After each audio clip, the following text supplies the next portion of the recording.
This is not the Notre Dame Recruiting Up Day of the Week. No, this is the Notre Dame Recruiting Update. Mike Singer, Trey Kennedy joining you for the first time in 2023, Mike. It is great to be back. We have a lot to talk about as we turn the page into a new year. We're going to reflect a little bit on Marcus Freeman, but breaking news to get us started today. Javontae Jean-Baptiste has now committed with the Notre Dame Fighting Irish. I want to know how your holiday season was, how your new year is going so far, but some pressing news here to get us started. Within the last hour, the defensive end has made his announcement and commits with Notre Dame. Yeah, it's been a couple weeks since we've done this show, Trey, in our Friday afternoon slot. So definitely appreciate everyone tuning in live, watching back at a later time. Yeah, pretty nice news here for Notre Dame. I believe this is transfer portal, at least in the scholarship route, five additions from Notre Dame in the transfer portal.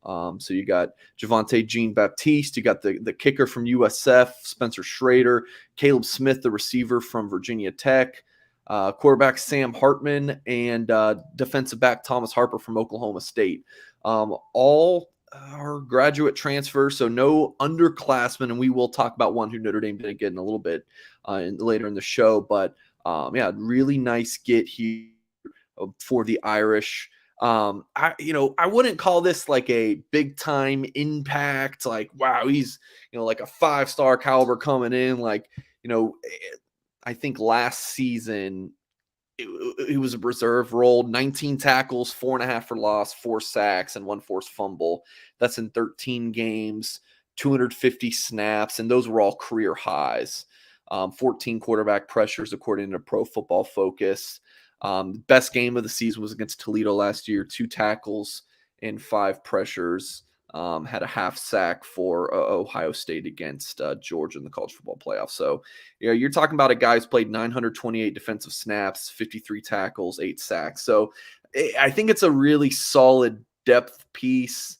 Listed at 6'5", 215, and is on 3 profile. Believe, that probably should be updated. It's about 6'5", 250. Maybe that's a high school height, weight, but we'll check on that. But I think he can play edge, that Viper spot. Maybe could play the strong end. I think he's just coming in as a defensive end. Get him in here, start classes next week. And yeah, solid depth piece for Notre Dame. A 6-year guy. It's going to be a 1-year rent. I've been reporting for a while that Notre Dame needed, after Keon Keeley, a Viper in the high school ranks, right? Just that it just didn't work out for Notre Dame to add an extra weak side end, in the 2023 high school recruiting class, and they definitely needed a defensive end from the transfer portal to come in and help right away, and Notre Dame got their guys. From Bergen Catholic in Oradell, New Jersey. That's a high school that it's friendly for Notre Dame. And again, for folks watching here, you got 4 really quality players, and then of course the kicker Spencer Schrader is a nice get for Notre Dame. But when you look at Hartman, Harper, Smith, and Jean-Baptiste, it's a nice quartet there for Notre Dame. Drew asks here, what about the DN from Utah State? He and Baptiste visited Notre Dame last week. So this is a kind of interesting. Folks are like, I see a lot of questions on social media and our loose emoji message board at blueandgold.com, like why Notre Dame transfer reporting is so quiet.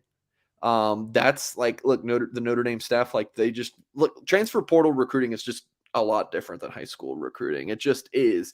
They don't want their business out there as much in the transfer portal ranks. They do in the high school ranks. I mean, why that is, this is still all very new, right? We're still in, going on year 2 Marcus Freeman. So I think we'll get more of those answers of why they don't want it out there, but really it doesn't matter. That's just what the fact of the matter is.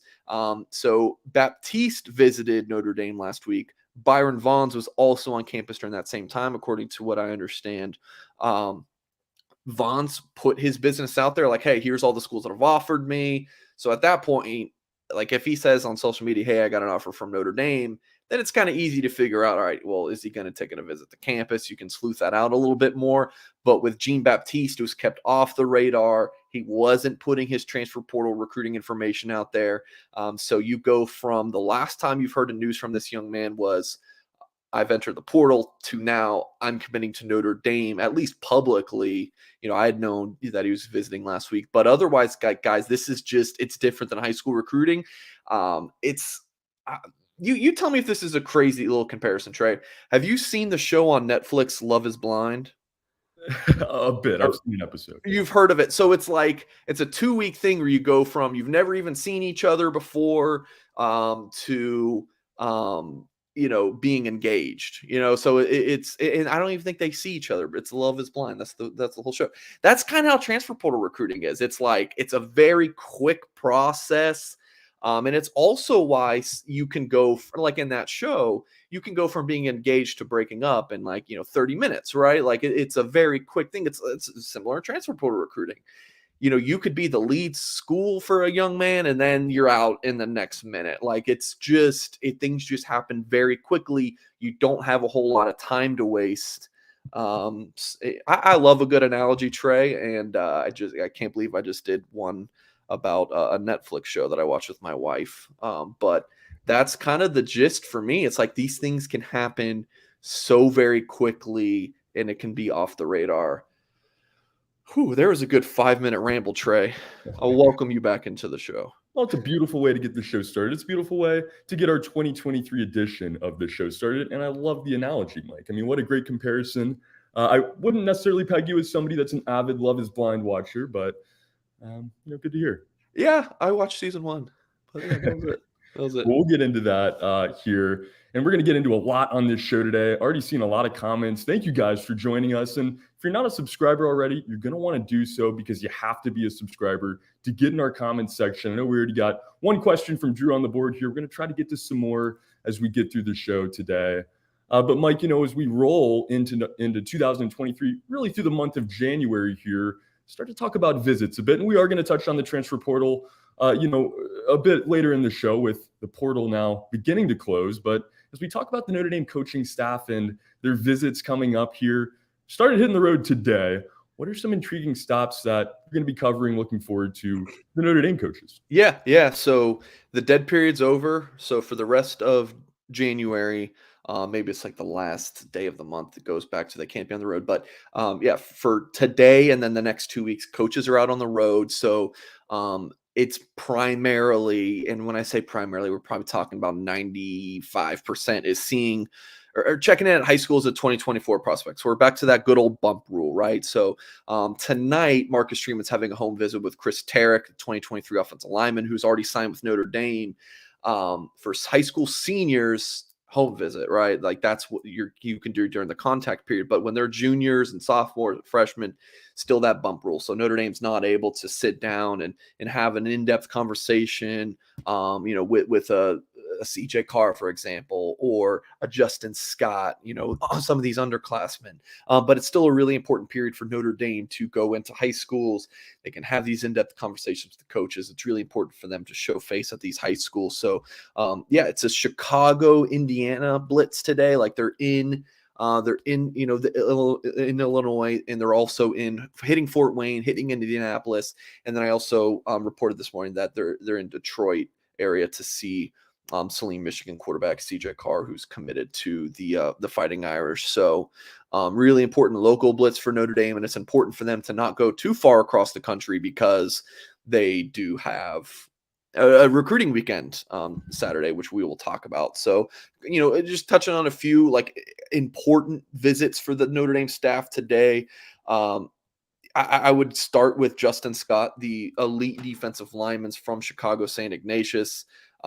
Just really a big time player, number 20 player overall nationally, number 3 defensive lineman per the 2024 On3 consensus. Someone who I logged a prediction for Notre Dame to land early in the cycle, but have to admit that I'm not feeling too confident about that at this point. And if I had to guess, it probably would pick him elsewhere, but not going to make that change just yet. But Think Notre Dame will probably end up missing out on him, but they're certainly battling for him. Tay Johnson is a 4-star athlete, top 100 player nationally from Fort Wayne Northside. Johnson will also be on campus Saturday. So Chris O'Leary stopping in at his high school Friday. Johnson will be on campus Saturday.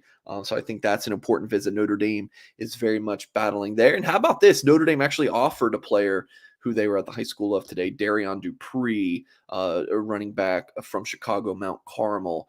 Running backs coach Dylan McCullough was at that school.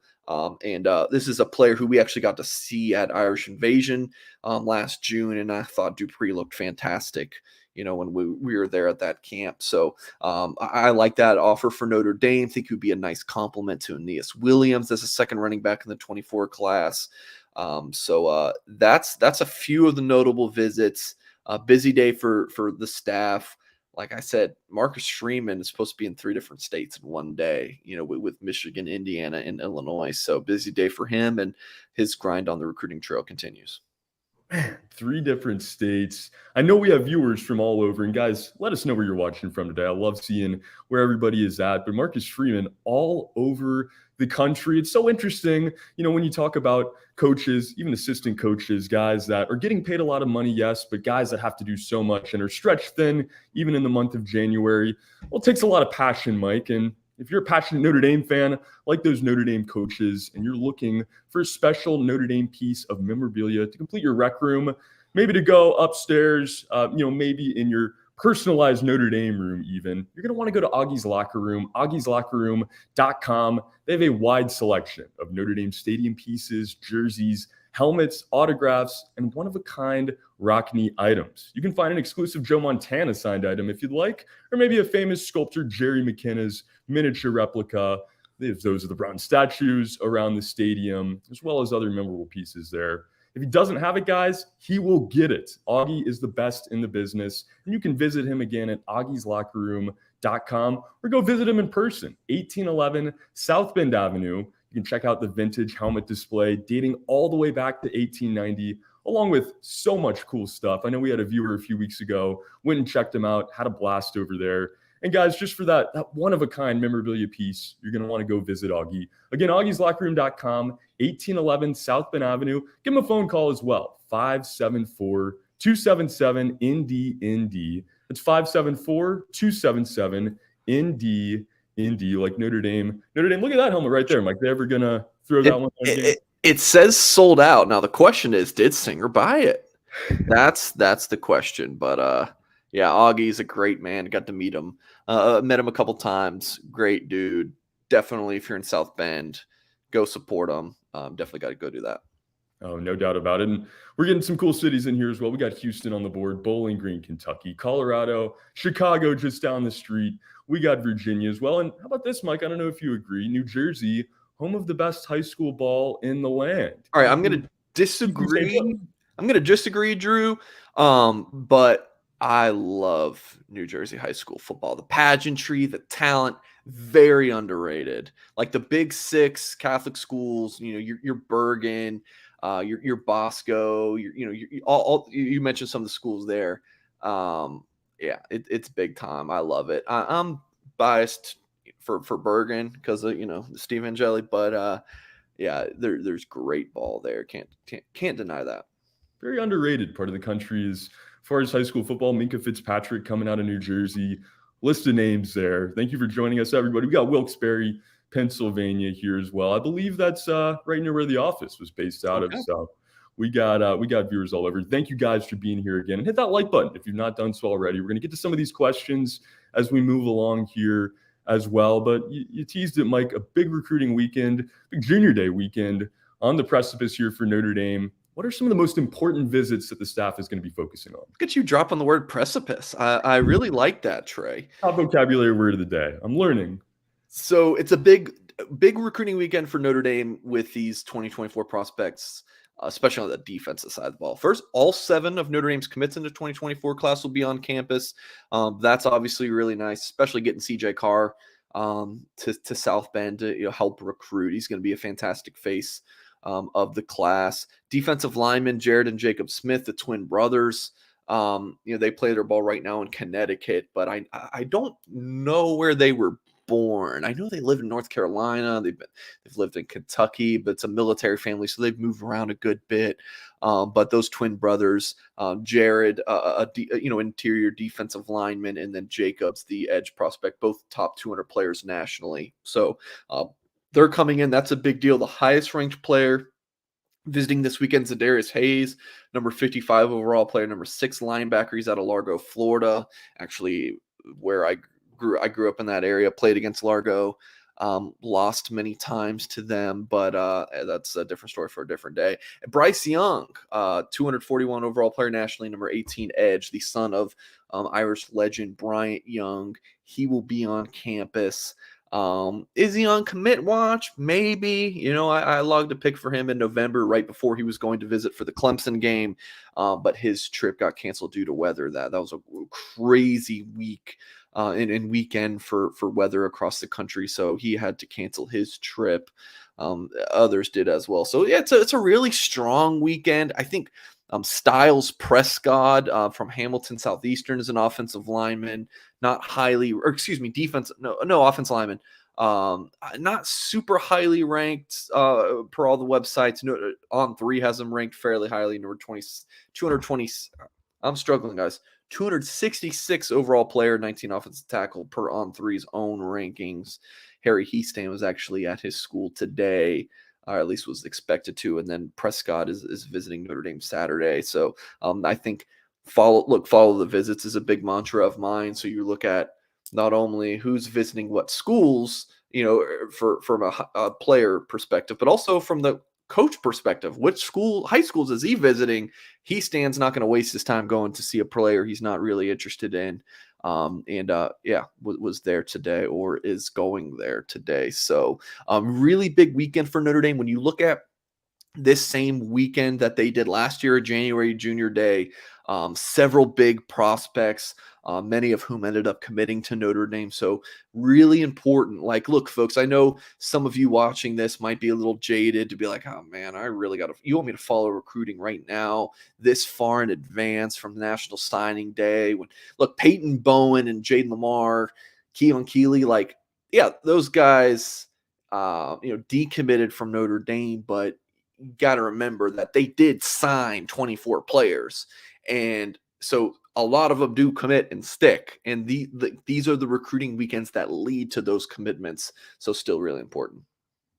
It is, and like you said, a year ago right now, this was a big weekend. That was early days of Marcus Freeman, but this is early. This is, as far as these 2024s go here, this is still early in the process.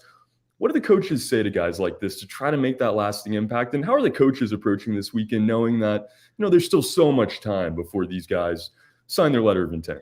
Yeah, I'll also add, the 2023 recruiting class, Freeman, off for the offensive guys, he didn't get much of a head start, right? I mean, Notre Dame was, for someone like Dante Moore, the 5-star quarterback from Detroit, they were already recruiting him under Brian Kelly for several months, almost a year. And then you have the staff change, right? So 24, I would argue, is Freeman's first full recruiting cycle as Notre Dame's head coach. But yeah, in terms of how the staff kind of goes into this weekend, I mean, because they have been recruiting these guys for so long, you're looking at closing on some guys, whether it's Bryce Young, maybe the Smith twins. I've heard really good buzz for Notre Dame and Peyton Pierce, the 4-star linebacker from Texas, who will be on campus. So I'm thinking of it as, if there's players like maybe a Darius Hayes who we don't lead for right now, what can we do to take that lead? Can we close on some guys? I really think this is just a monstrous weekend for the Fighting Irish. So, I mean, these guys are going to get the whole shebang. The photo shoot. So I believe a good bit of them, if not all, are going to the hockey game Saturday.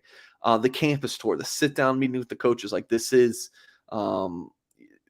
big for the Fighting Irish. I mean, I think a lot of the players are going to be back on campus this weekend because they have school early next week. So get to spend some time with some guys currently on the team. yeah, again, really important for the staff, big time targets on campus, and lock into blueandgold.com for all the coverage coming out of it. Going to be a big weekend, guys. Like Mike said, check out blueandgold.com. Going to be covering all of it. And, Mike, it's fun to see this weekend, if nothing else. Like you said, the photo shoots, some of these early stages of recruitment here. And I got to say, big shout out to Notre Dame and their recruiting. I don't know who runs the photo shoots, but They're cool, man. Daunting backgrounds, just amazing backgrounds there. So excited to see what pictures come out of that and, to hear the thoughts of these young men as they get to check out Notre Dame here. But a guy that ultimately did not want to check out Notre Dame. CJ Williams commits with Wisconsin yesterday, had a visit scheduled for this weekend as well. Like you said earlier in the show, Mike, the transfer portal, guys make decisions a little bit more quietly and maybe a little bit more quickly in some cases here. What was the thought process for CJ Williams? Yeah, so this one was pretty interesting because we did 2 videos, right? We did a video earlier this week on focused around CJ, and then our live show Wednesday night. Tim Hyde and I talked a good bit about CJ Williams, and I had felt good about Notre Dame's chances to land him for a couple reasons. One, Notre Dame's getting the last visit. That's pretty a good sign. And two, I mean, sources have been saying, hey, like Notre Dame thinks that CJ Williams is going to come here. Like the conversations that he's having, it's like, I think he wants to be here. And my response to the sources is like, yeah, but how many schools is he telling that? Like, that's kind of the thing with recruiting. It's like you get jaded. It's like, man, like how many other, how many different places could he be leaning towards? You just never know. I think I had actually said on our live show, I was like, I'm texting the source Close Williams right now, and it's Wednesday night, and the visit, the Notre Dame will usually fly out like for a weekend, for a Friday to Saturday official visit. Notre Dame will usually fly the kids out Thursday night, and then the visit doesn't, like the 48-hour clock doesn't start until they actually step on campus Friday morning. So it's kind of a nice, I don't know if loophole is the word to use, but it's a nice little wrinkle for these schools to use that for official visits. But as for Wednesday night, and I was told the visit hadn't been set up by that source, I was like, I don't know, it's kind of weird, right? I mean, like you would think that, like in terms of setup, like the plane is booked, like the hotel is booked, like you have all this travel itinerary. So for it not to be set up Wednesday night, I was like, there's something off here. But then I was told, like, hey, transfer portal stuff moves quickly. Like that's not uncommon for a visit to be set up in locked in day of, even for flights and stuff. Like it's a big business and these things can happen. But again, just kind of smelled off. Wisconsin people thought that the Badgers were the leader there for a while.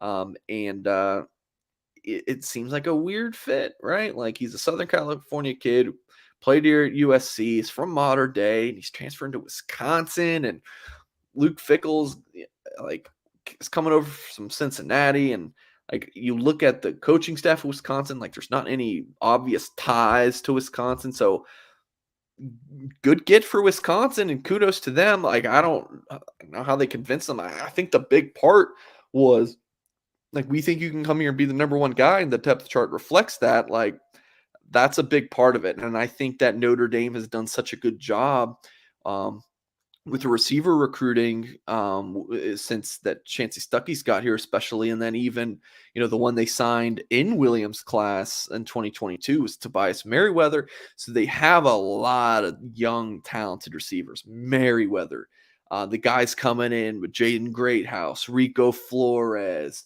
Braylon James, big-bodied receivers who can play on the outside and the inside, and guys with similar skill sets to CJ Williams. So Notre Dame certainly wanted him, but they're not losing any sleep really about this. Would have been a nice get for the receiver room. But when you look at Wisconsin's receiver room, I'm not a Wisconsin expert by any means, but just from what I understand, they really needed Williams to step in and be the guy. You combo that with Notre Dame not needing CJ Williams, a great deal. You combo those two factors, as well as he does have a lot of history with Notre Dame, right? I mean, he was the guy who decommitted last year.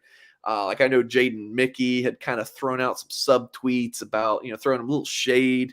There's my young lingo hip words for the day. I don't even know if those terms people say that anymore, but it did kind of seem like there was, it might have been a kind of a weird deal for him to go back to Notre Dame. That might be a little bit more conjecture on my part, but it did just kind of feel like it would be a little bit strange. So Williams going to Wisconsin, Notre Dame will be okay. Don't expect the Irish to go after any more wide receiver transfers. I actually think Notre Dame's done. I had heard Jean-Baptiste was the last guy they're going after. I think this is I think that's it for Notre Dame from the transfer portal, at least for now. Maybe, after spring ball, knock on wood that there's no injuries, from the Notre Dame aspect coming out of there. But you maybe there's someone who transfers out and you need to bring someone in. So I wouldn't rule it out. Any additional transfers for Notre Dame at the springtime. But right now, it appears for this portal period that Notre Dame's done. And, they will get that second window there, I believe 15 days in the month of May. So we'll see after spring ball. Like you said, CJ Williams headed to Wisconsin. Notre Dame not going to lose any sleep over that. But, hey, maybe you're losing some sleep right now over this, that, or the other. Well, we got some help for you here at the Rogue Shop. Mr. Rogue and his wife, Shar, are craft cannabis farmers who specialize in small batch, sustainable plant medicine, a true holistic type of small business. They farm it and they grow it themselves. They do everything by hand. And guys, this is going to help you out if you're struggling with sleep, if you want to relax, any of that. You're going to want to check out our friends at rogueshop.com. That's ROGUE shop.com, rogueshop.com. Go to their website today and check them out. They sell CBD, THC edibles, tinctures, smokables, salts, pain creams, topicals, vapes, candles, soaps, and more. And their website has a 24/7 chat function where customers can ask Mr. Rogue and Shar themselves any questions that they may have. You're going to want to go check out rogueshop.com. If you have any issues sleeping, chronic pain, or you just have anxiety and stress, go check them out. And you can use the code Blue and Gold to get 10% off your order. That's promo code Blue and Gold to get 10% off of your order. You see the tinctures, the gummies, all that great stuff. Go check them out, guys. And we do see our friends in Florida as well. Thanks for joining us. Mike's old stomping grounds. Thank you guys for being here. Florida Notre Dame fans, we love it. And again, guys, there you see it. Blue and Gold is your promo code. That's rogueshot.com. Fighting Irish home for legal CBD, THC, and more. Rogue Shop. Mike, as we begin to close it down here a bit on this edition of the Notre Dame Recruiting Update, let's talk a little bit about Preston Zinter. His new highlight tape was just posted this week, a signee of the Notre Dame Fighting Irish in this class. Pretty impressive tape. What were your thoughts there? I'm a big fan. Yeah, I got it up here. I mean, we just got to talk about this kid because he's someone who, Trey, I don't know if we can switch so we can see a little bit more of the screen or if that's this. But yeah, he is. I mean, the first 20 minutes of this, I swear, just all of his accolades. We're going to have to skip through this. I think this is his first play. Yeah, here. So I really requested, can we please, ask them, can we please, get some, can we get some senior tape, Preston? I really want to see your senior tape. Playing it more inside backer as a junior, he was more of a Viper. Played tight end. I think he could play it. I mean, come on. He could play tight end, H-back, that kind of role, split him out a receiver at the college level. He's not expected to do that at Notre Dame, but he absolutely could. He looks bigger than he was as a junior, but still his read and react, how he strikes, I think that this dude is legit. Notre Dame got themselves, I don't want to say a steal because he did have big time offers. He obviously had Notre Dame and Georgia, LSU, Michigan. He's a big time player, just not super highly ranked. Believe he's a 3-star per the On3 consensus, but I mean, I just think the world of him. So yeah, as we end the show, I just needed to give Preston Zinter a shout out because I think he's a freak show. He looks fantastic on tape. Just the football instincts, running sideline to sideline. We can talk all day about, this guy's got this, this arm length and this 40 time, and that stuff's important. Colleges offer players based on that. It's a big deal for the NFL draft, but this dude just plays football, man. He's not as highly decorated as a Drake Bowen, but like I don't think that Preston Zinter is like that far off from Drake Bowen in terms of talented potential impact at Notre Dame. Like I really think the world of Preston Zinter. So just a quick little, I wasn't paid to read that advertisement for Preston Zinter, but it definitely needed to be done. It did. I mean, just look at the tools here. The one thing that really stands out, the stop and start speed you see as a tight end, just quite the talent here. And as we wrap it up, got one question I want to get to from our chat. Domer, Wope, we're going to go with Wope. Great. He said dumb question, which there's none of that here in the Notre Dame Recruiting Update, guys. Any question you have, anything you want, there is no dumb question. So thank you for getting it in here. But all these prospects are grad transfers. Correct? Yeah. So all the players Notre Dame did get from the portal, had grad transfers. Yeah, I mean Jean-Baptiste, Hartman, 60-year. I think mostly 60-year guys too. So players who are taking that COVID year of eligibility.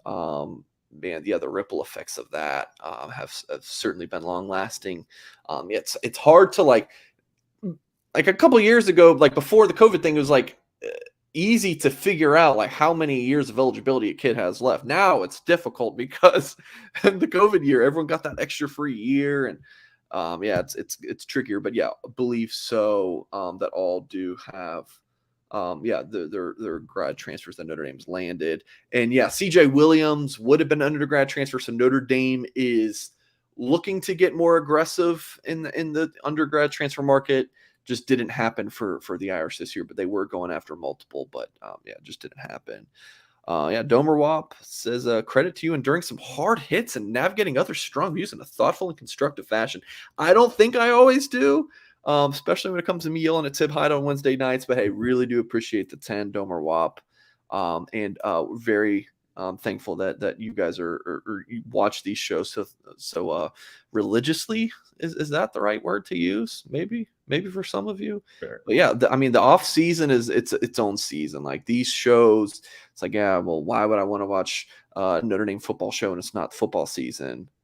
I mean, the way college football is right now with the recruiting and the portal and spring football, the football season is just part of the season. I think the whole entirety of college football, it's a year-long, never-ending thing, and it's just good drama for all year long. I mean, this is, if your wife watches Love is Blind, like this is our Love is Blind. Like, this is our Bachelor. We just love college football, and following all this. It's there's always something going on. It's always going to be entertaining.